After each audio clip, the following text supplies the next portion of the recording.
memang turut mendukung Anies, karena itu akan memperkuat posisi apa yang disampaikan Pak Gus Coy tadi. Tetapi sebenarnya kan belum selesai juga, karena keinginan rakyat umat NU di Jawa Timur dengan ada wacana si Hovifah berbandingan sama Anies kan juga cukup besar, dan itu akan kecewa juga kalau sampai apa itu mereka tidak bisa mengusung Anies.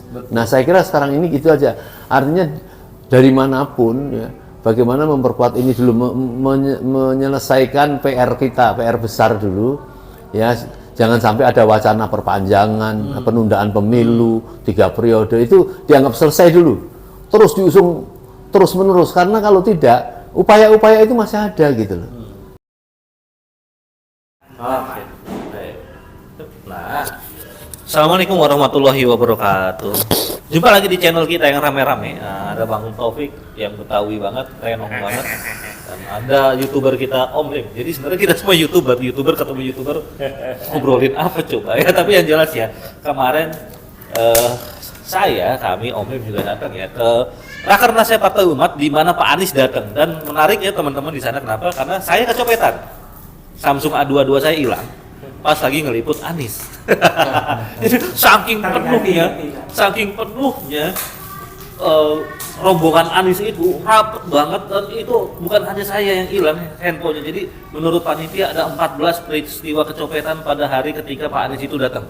Dasar adalah selalu di mana-mana kalau ada Pak Anies pasti heboh banget, pasti pecah banget, dan sulit untuk bergerak ya di Partai Umat kemarin, dan itu ramai sekali. Tapi yang menarik adalah karena lagi tetap aja ketika Pak Anies masuk udah mulai tuh teriakan-teriakan Anies presiden itu menggema di penjuru asrama haji tersebut. Om Lim juga ada di sana, Om ya? Iya. Itu teman-teman. Tapi yang menarik adalah sebenarnya bukan hanya kedatangan Pak Anies yang selalu bikin heboh, dan mungkin ada yang kemudian menjadi keder karenanya. Jadi Pak Anies pernah pakai baju ya abdi nu ngider nah anjeun nu keder. Nah, jangan ada yang keder juga tuh dengan kedatangan Pak Anies ke Partai Umat kemarin. Dan Partai Umat sudah mendeklarasikan Pak Anies sebagai capresnya, dan itu diperbolehkan meskipun Partai Umat bukan partai yang di parlemen karena mereka masih baru kan gitu ya. Tapi yang menarik adalah Pak Anies tidak merasa asing dengan Partai Umat, ya justru merasa Partai Umat ini bukan partai baru karena penggawa-penggawanya orang-orangnya adalah orang-orang lama dan orang Jogja. Jadi Pak Anies, Ketua Umum Ridho, ya itu semua geng Jogja ya. Pak Anies juga Jogja gitu Om ya. Tapi Om punya pendapat menarik nih tentang kedatangan Partai Umat kemarin. Kita akan bahas teman-teman. Saya juga punya komentar menarik tentang kedatangan Pak Amin ke Partai Umat kemarin dan pidato-pidatonya. Kita juga tadi kita juga tadi nontonin sedikit pidato-pidatonya di tablet, dan ya memang sangat menarik ya. Nah, mungkin kita mulai aja dari Om. Wah, Om, menurut Om apa nih tanda-tanda kedatangan Pak Anies di Partai Umat? Iya. Sebelumnya tentu kita sangat menanti-nanti terhadap Partai Umat ini mau tampil seperti apa gitu. Ini dia mau ngambil masa ke tengah atau ke kanan. Karena dulu kan Pak Amin itu dikenal mengatakan bahwa Partai Islam itu baju kesempitan. Itu saya kira sudah merupakan rahasia umum. Nah, sehingga bagaimana Partai Umat yang ada sekarang itu sebenarnya orang sangat menanti-nanti.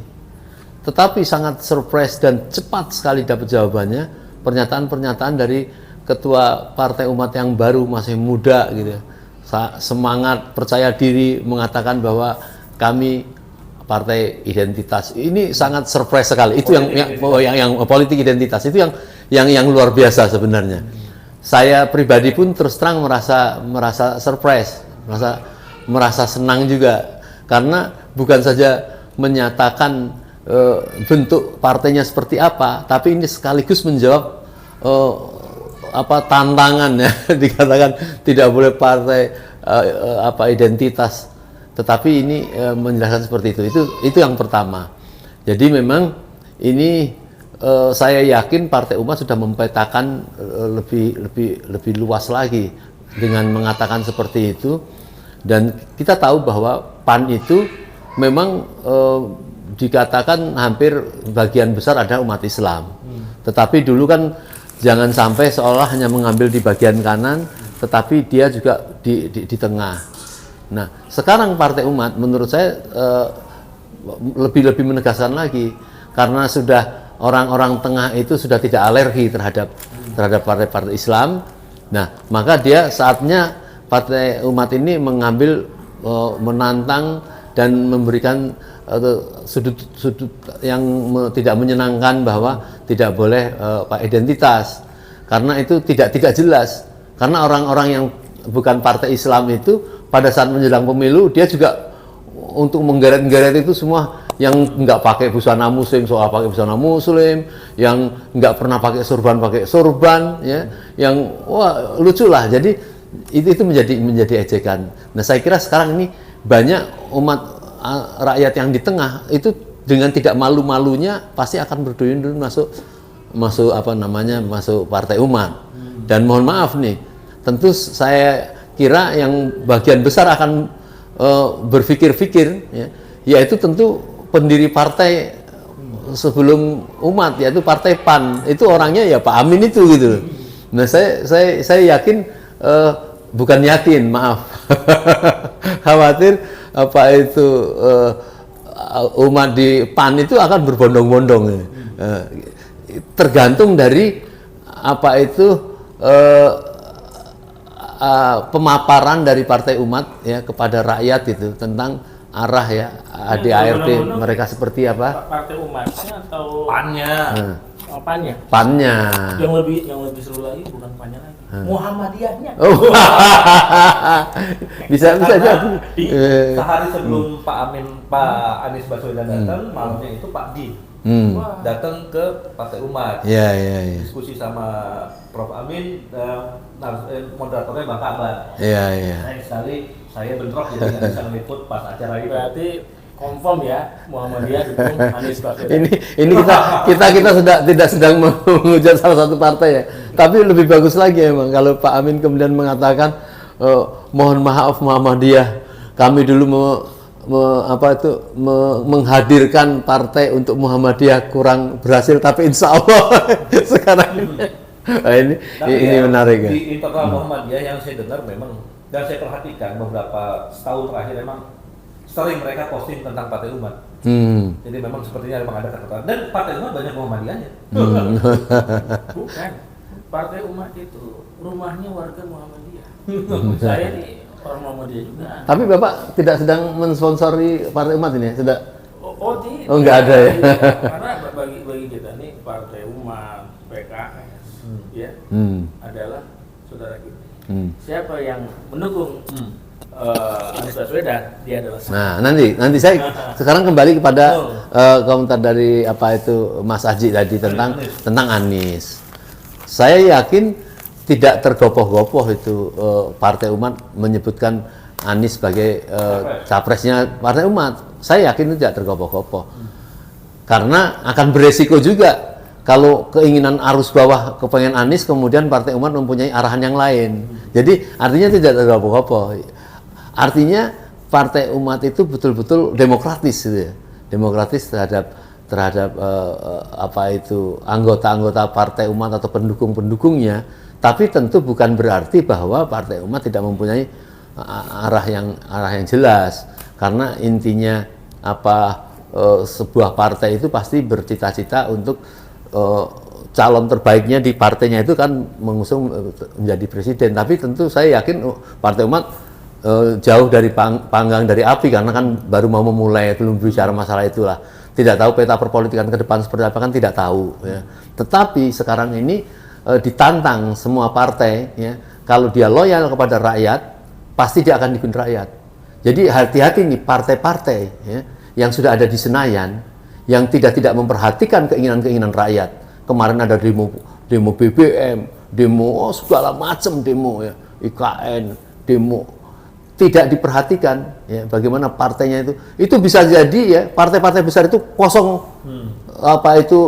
dengan pemilih. Hati-hati, karena partai-partai ini bukan partai kader, kecuali partai kader, ya kan banyak, hampir semua partai-partai bukan partai kader. Artinya tidak ada resiko dia mau pindah hari ini, besok. Ya. Ini harus ada berlomba-lomba partai untuk menjadi loyal dan menunjukkan. Ya. Kemarin itu ada yang gebrak-gebrak ya di DPR saya lihat. Ya. Ini negara Indonesia, bukan negara Livo, misalnya kayak gitu. Itu kan asik, itu orang memperhatikan. Nah sekarang kalau partai berani melawan oligarki, ya, sekarang ini saatnya berkampanye. Dan ini saya melihat kecerdasan Partai Umat walaupun di awal ya. Saya bukan mengelulukan Partai Umat, kita belum tahu. Tetapi dia memang lahir pada saat yang tepat ya, dan harus menunjukkan keberpihakan kepada calon Anies. Itu sudah bisa berbicara banyak hal.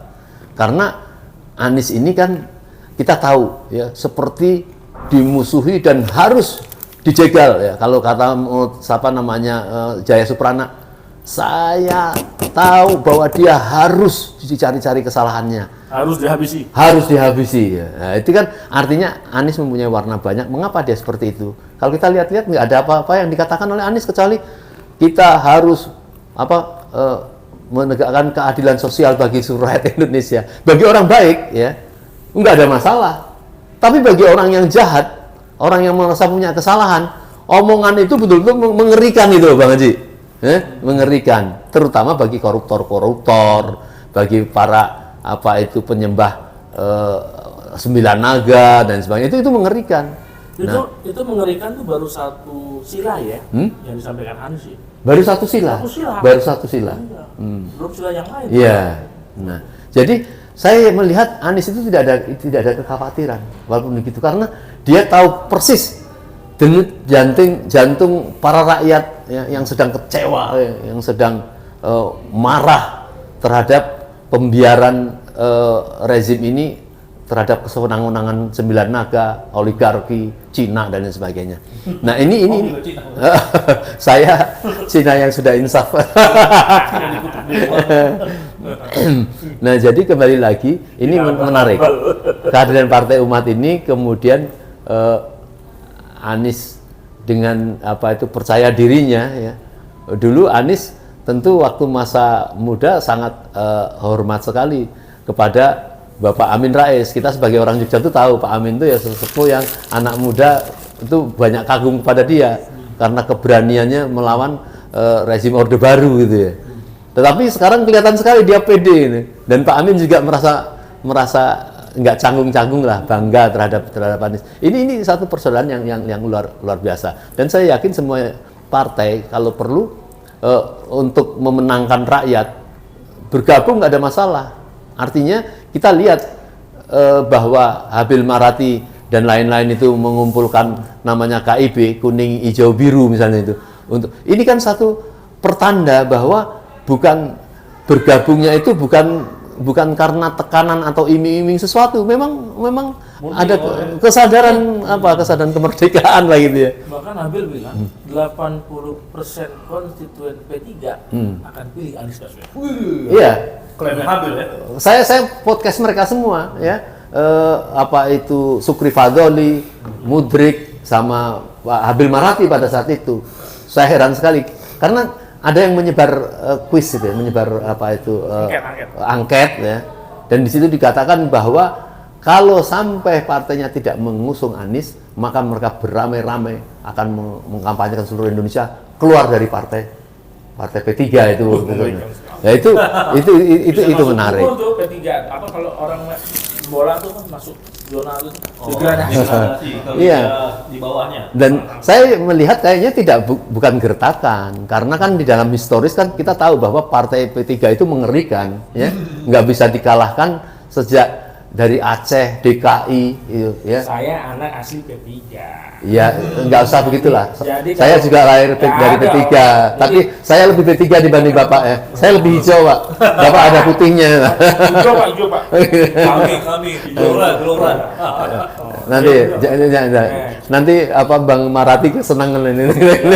Pokoknya kalau nggak pilih Anies bukan orang P3 namanya. Kalau P3 kalau nggak pilih Anies. Nah, jadi sebenarnya ini kalau Bang Marati bisa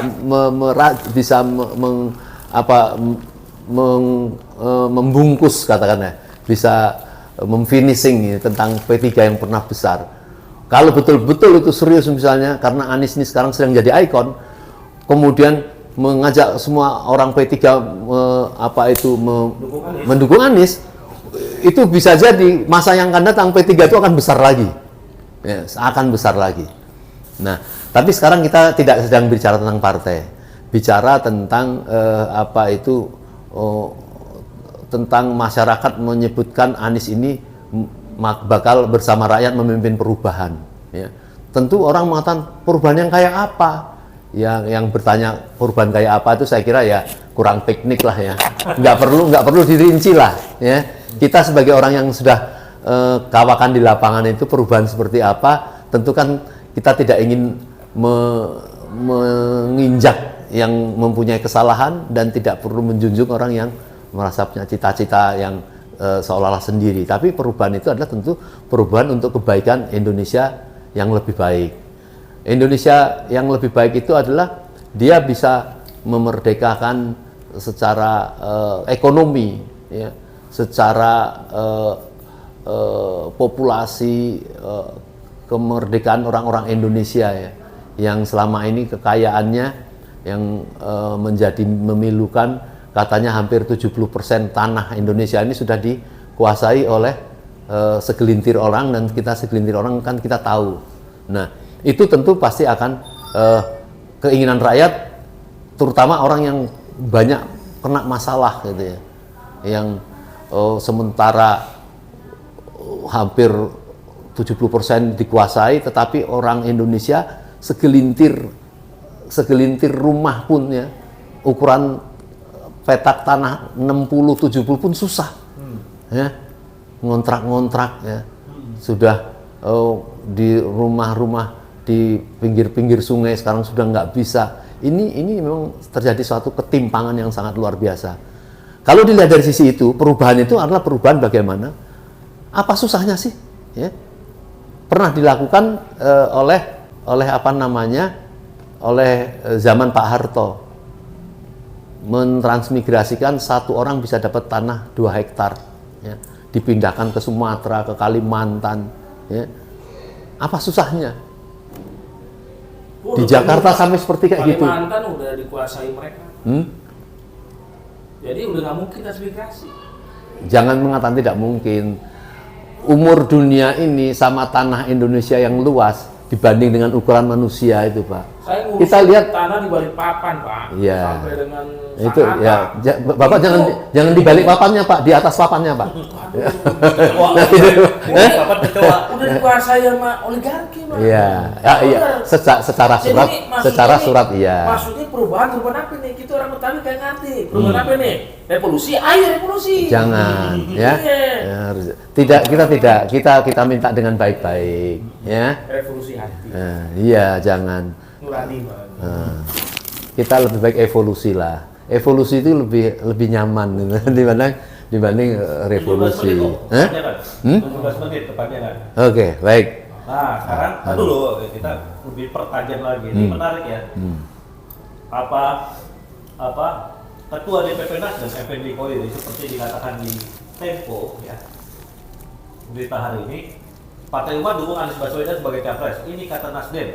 Nah, ini menarik untuk kita diskusikan, kita bahas ya. Bagaimana tadi mengatakan? Partai Umat dukung Anies Baswedan sebagai capres. Ini kata Nasdem. Nah, ini berita di Tempo.co. Hari ini beritanya. Anies Baswedan sebagai capres, Partai Umat menyampaikan dukungannya, bla bla bla, itu udah tahu ya. Nah, kata Effendi Koiri, Gus Coy, Ketua DPP Partai Nasdem, Nasdem partai terbuka, ungkap Effendi saat dihubungi Kamis 16 Februari 2023. Semua warga negara punya hak dipilih dan memilih. Semua partai politik juga begitu, ucapnya lagi. Tidak boleh ada anti ini atau itu, atau menolak ini dan itu. Wah, ini menarik. Semua punya hak memilih dan dipilih. Kalau gitu semua berhak naik jadi calon presiden. Nah, jadinya presidential threshold harusnya 0%. Jadi 17 partai, 17 capres. Gitu ya. Bukan omongan Effendi kan terus. Bukan, itu pendapat gua. Iya. Jadi harusnya Gus Coy juga nambahin seperti itu ya. Iya. Jadi mendukung threshold 0%. Tapi dukungan oleh dari Partai Umat itu tidak membuat kalau menurut Nasdem Partai Umat tak bisa jadi pengusung dan tak otomatis masuk koalisi perubahan. Kendati demikian, Effendi mengatakan Partai Umat tak bisa menjadi partai pengusung. Ini beritanya ya. Anies Baswedan pada Pilpres. Pasalnya, Partai Baru Besultan Amin Rais itu belum memiliki kursi di Dewan Perwakilan Rakyat. Tak bisa jadi pengusung, tapi bisa jadi pendukung. Mirip-mirip relawan lah ujarnya, kata Gus Coy. Ini yang menarik. Jadi Partai Umat meskipun sudah mendukung, dia nggak bisa masuk dalam koalisi perubahan yang ada 3 partai sekarang, yaitu Nasdem, PKS, dan Demokrat. Jadi mereka kayak relawan. Iya, saya melihat Effendi Khairi ini sekarang ini sangat sangat logik sekali ya. Artinya apa? Dia walaupun dari Partai Nasdem, tapi titik berat kebanggaan dia terhadap Surya Paloh memutuskan Anies itu kayak saya melihat dia cukup konsisten gitu loh. Nah, jadi ini dia dalam rangka untuk konsisten itu, untuk memenangkan Anies itu artinya untuk memenangkan ya semua partai yang pengusung. Jadi gitu loh. Dan dia menyambut juga tentang Partai Umat mengusung itu, dia nampaknya juga tidak peduli, tahu kok bahwa memang dia tidak bisa sebagai pengusung murni. Tetapi umat yang besar yang mendukung Partai Umat kan nggak tahu jumlahnya. Kalau mereka mendukung Anies Baswedan kan artinya kekuatan Anies Baswedan menjadi presiden lebih besar, dan mereka akan tahu bahwa kebijakan-kebijakan dan karakternya itu akan membawa kebaikan di Indonesia lebih luas. Nggak mungkin ada seorang Anies mempunyai tidak memperkuat tentang KPU ke depan misalnya, tentang lembaga-lembaga negara yang diperkuat berdasarkan berdasarkan kemurnian kebenaran itu. Jadi betul-betul membuat Indonesia lebih bagus gitu loh. Nah, saya menilai begitu. Bagus. Tapi yang menarik lagi adalah masih di Tempo.co. Beritanya hari ini juga. Jadi Tempo bikin wrap up newsnya dengan bagus ya. Partai Umat, judulnya gini, Partai Umat dukung Anies Baswedan. PKS _2 memperkuat koalisi. Jadi kalau tadi kata Gus Coy, Partai Umat tidak otomatis bergabung sebagai partai pengusung karena nggak punya non parlemen kan. Tapi partai pendukung bisa, sebagai pendukung bisa, tapi bukan pengusung. Nah, menurut PKS, juru bicara PKS Muhammad Khalid menyatakan akan membicarakan terlebih dahulu dengan Partai Nasdem dan Partai Demokrat soal skema bergabungnya Partai Umat ke koalisi perubahan. Jadi ada peluang. Ya. Artinya semakin banyak dukungan, semakin banyak memperkuat koalisi perubahan. Jadi kalau kita lihat dari berita ini, bisa saja koalisi perubahan itu kemudian ya dimodifikasi lah sehingga bisa memfasilitasi partai-partai yang non parlemen seperti Partai Umat. Menurut saya ini akan lebih menarik. Akan memperbesar koalisi perubahan. Bisa gini. Wah, ini kan Effendi Khairi kan seorang baru juga di Nasdem. Jadi dia ya tahu diri dikit lah. Dia orang baru kok di Nasdem. Iya. Ya? Tapi dia tidak baru ada di muka bumi ini, Pak. Iya. Lebih tua daripada dia. Coba kalau kita lihat lawan, boleh lah istilahnya orang di seberang dia. Ketika Jokowi sama Maruf Amin ini didukung oleh partai-partai, itu partai-partai yang tidak masuk Senayan pada bergabung. Nggak ada yang ngomong begitu. Nggak ada yang ngomong begitu. Bagi kita ya mau Partai Umat dianggap relawan atau bukan, ya yang menentukan Anies itu jadi presiden adalah bukan suara partai, suara rakyat. Ya, Anies didukung oleh rakyat, bukan oleh partai politik. Iya. Lebih baik Nasdem sekarang mikirin bagaimana dia berhadapan dengan Jokowi. Tapi bagaimana dia masih partainya pendukung Jokowi. Ini ditutup gara-gara itu. Iya. Jadi ya orang dulu aja Maruf Amin jadi gabung dulu Jokowi Maruf Amin. Kemudian masuk tuh partai-partai yang di luar Senayan. Nggak ada yang ngomongin gitu. Waktu itu PSI masih di luar Senayan ya? Iya, nggak ada yang ngeributin PSI, bahkan dapat jatah. Iya. Jadi, nah itu saya kira itulah hebatnya kubu Jokowi, di situ hebatnya. Mereka bisa merangkul semua, nggak perlu bilang, lu kan bukan nggak punya ini lo, nggak punya ini. Ini Effendi Khairi, lebih baik kamu ajak orang NU masuk, nusuk ini Anies Baswedan. Effendi Khairi kan asli NU. Gus Coy ajak yang orang NU.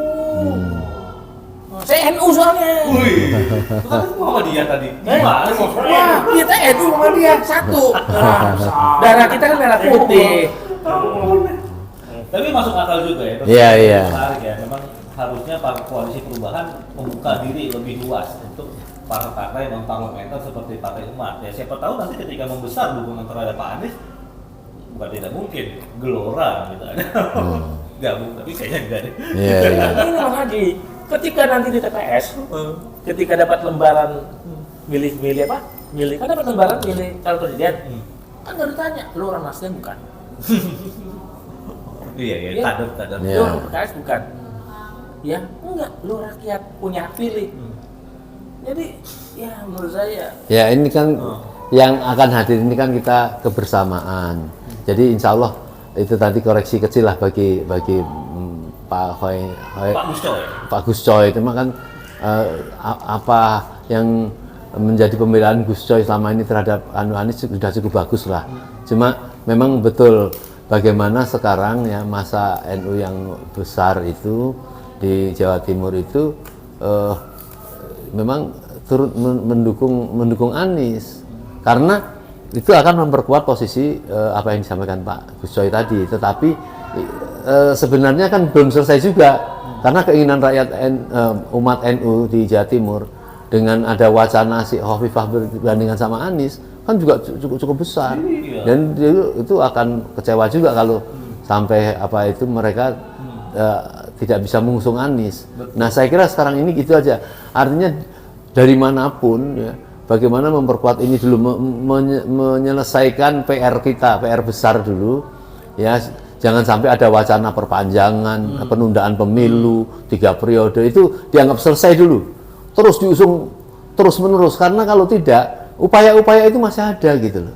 Siapa yang tidak mengira, yang tidak menuduh tentang pengumpulan lurah-lurah yang sangat besar itu bukan dalam rangka itu? Kan semua sudah mencurigai dalam rangka itu, kades-kades itu. Nah, jadi ini belum ada selesai upaya itu, dan saya lebih khawatirnya lagi gitu ya, lebih khawatirnya lagi. Apa yang dikhawatirkan oleh Jaya Suprana itu, ya jangan sampai nanti ada persoalan-persoalan kecil, ya. Nanti Anies dijegal-jegal itu jangan sampai, karena itu akan terjadi satu protes besar-besaran. Saya khawatir itu menjadi chaos, itu jangan sampai. Ini sudah baik, jadi kalau bisa Bapak Presiden itu tetap menghantarkan kepada Pilpres dengan jadwalnya dengan jujur dan adil, itu sumbangan dan orang tidak bisa melupakan kebaikan Insya Allah baik-baik aja, nggak usah takut. Lurah-lurah kita di Indonesia pintar-pintar Pak, nggak mau digiring begitu. Gitu. Rakyat kita pintar-pintar, apa lurah pintar-pintar lurah. Oh jadi digiringnya itu dalam rangka pinter ya, bukan dalam. Pokoknya gini, terakhir ya, apapun partainya, presidennya Anies Baswedan. Jadi ada istilah wiswayahing Anies. Wah, jadi sudah saatnya Anies ya. Jadi tapi ya, gitu. Jadi kita lihatnya dalam kerangka demokratisasi aja ya teman-teman di sini, bahwa semua orang berhak untuk dipilih dan memilih, termasuk Anies ya. Pak Anies berhak untuk dipilih dan Partai Umat atau siapapun berhak untuk memilih dan mendukung Pak Anies. Pantas Pak Anies ya contohnya, atau Pak yang lain, Pak Gatot kayak Pak siapa kayak gitu ya. Dan itu melalui pemilu 2024. Jadi yang perlu kita tekankan lagi tadi Om ya, pemilu 2024 ini harus jadi, jangan sampai ada penundaan. Iya. Gitu. Itu menjadi tragedi yang tidak menguntungkan bagi rakyat, apalagi kepada Bapak Presiden. Ditunjukkan dia tidak mempunyai kemampuan untuk memerintah dengan baik. Jadi supaya Bapak Presiden itu diacungi jempol oleh rakyat, laksanakanlah ya. Pemilu 2024. Pemilu 2024. Aman tertib. Datang ke TPS pilih Anies Baswedan. Iya. Itu dia yang Belum memperbarui lagu tentang jurdil itu kan. Pemilihan umum telah memanggil kita. Tuh rakyat gembira di bawah Undang-Undang Dasar 45. Kita menuju ke pemilihan umum. Coba perbaruin lagu itu dengan baik. Itu Refli ntar juga bikin lagunya tuh. Gini. Jadi saya yakin PKS, Demokrat dan Nasdem tidak gegabah. Makanya mereka perlu merumuskan dulu skemanya, mekanismenya supaya yang non parlemen ini bisa bergabung, skema dengan relawan juga, karena kan sebenarnya yang mendukung Pak Anies itu terbesar sebenarnya bukan dari partai, menurut Ya, saya, ya. tapi relawan. Relawan kita. MC. Itu relawan. Gitu. Oke teman-teman, semoga bermanfaat. Ini udah 20-an menit ya. Iya. Kita akan ketemu lagi dalam perbincangan current isu berikutnya yang mencerdaskan dan entertaining, karena ada Betawi ini satu nih dan Om Lim yang Jogja sekali ya, dan saya yang biasa aja. Mari teman-teman, semoga bermanfaat. Billahi taufiq wal hidayah. Wassalamualaikum warahmatullahi wabarakatuh. Waalaikumsalam.